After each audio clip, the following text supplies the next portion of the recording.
Selamat pagi dan salam sejahtera untuk kita semua. Perkenalkan, nama saya Vincentia Florita Ili, kelas akuntansi A. Saya ingin mempresentasikan hasil kerja saya tentang teori filsuf Ionia, hukum itu tatanan kekuatan. Pengantar teori filsuf Ionia, hukum itu tatanan kekuatan.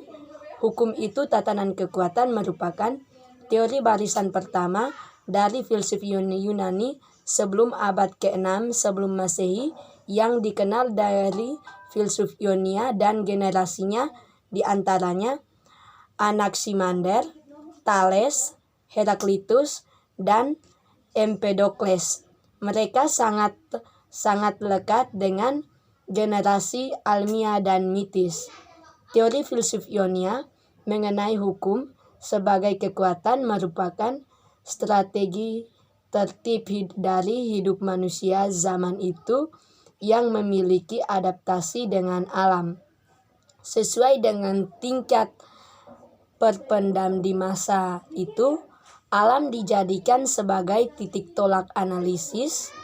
Titik alam dipahami sebagai penuh kuasa yang hanya tersusun dari benda-benda materi, termasuk juga manusia dianggap sebagai benda materi. B. Substansi teori hukum itu tatanan kekuatan teori filsuf Ionia.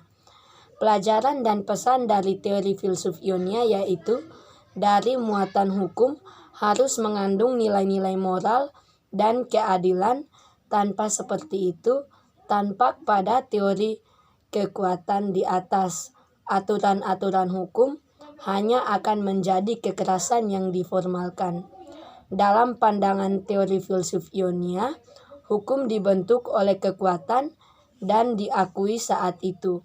Jika kekuatan ada yang diakui dizalim, maka akan dizalim pula wajah hukum itu yang ada di masyarakat. Sebaliknya, jika kekuatan yang ada diakui bijaksana, maka akan bijaksana pula wajah hukum yang ada di masyarakat. C. Integrasi substansi teori hukum itu tatanan kekuatan. 1. Tinjauan hukum positif. Dengan melihat tatanan kekuatan, maka kita berbicara tentang aturan umum. Jika khusus tentang hukum itu sendiri.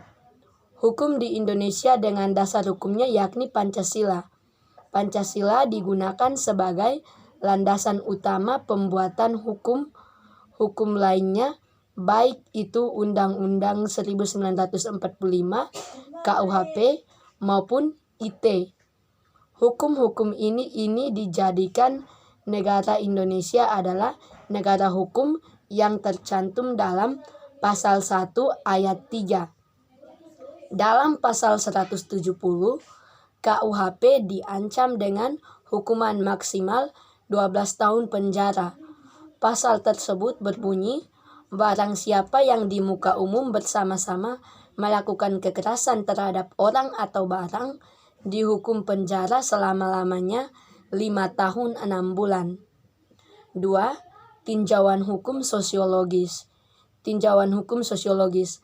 Dalam kehidupan sehari-hari, solidaritas kekuatan sendiri sering salah diartikan dalam pandangan negatif. Contohnya, fenomena tawuran antar pelajar.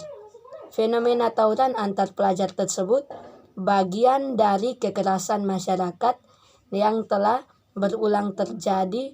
Nampak fenomena ini berkelanjutan karena di mana objek sama namun pelakunya yang beralih dari generasi selanjutnya. Fenomena tawuran antar pelajar. Dalam faktor sekolah, fenomena tawuran antar pelajar terjadi karena adanya pendapat antara grup A dan grup B dalam kegiatan diskusi. Dalam faktor lingkungan, fenomena tawuran yang terjadi ketika seorang remaja di lingkungan rumah yang tidak baik akan menjadi remaja tersebut ikut tidak baik. Contoh kasus yang relevan tentang integrasi substansi teori hukum filsuf Ionia. Contoh kasusnya, 5 pelajar itu berinisial AF yang berusia 17 tahun, EM yang berusia 16 tahun, AD yang berusia 15 tahun, AM yang berusia 15 tahun juga, FS yang berusia 16 tahun. 3 tersangka AF yang berinisial AF, EM, dan AD ditetapkan sebagai tersangka penganiayaan yang menyebabkan orang meninggal. Menjelaskan tawuran antar pelajar perusakan gedung.